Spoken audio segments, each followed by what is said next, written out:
this afternoon.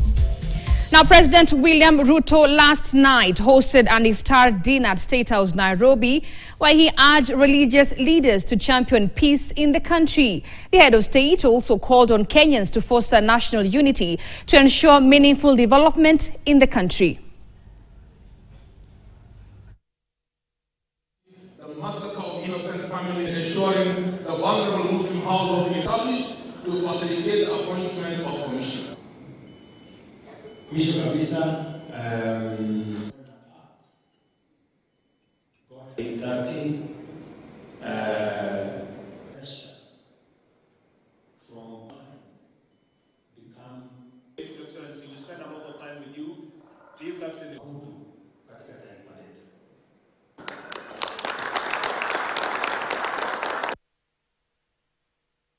Now, in the spirit of compassion and sharing, Machakos Governor Ovinya Ndeti extended a helping hand to vulnerable families in the county.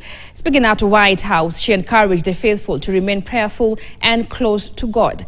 The governor also oversaw the distribution of food to 152 families in Machakos town, 100 families in Athi River, and 48 families at Mutituni Orphanage.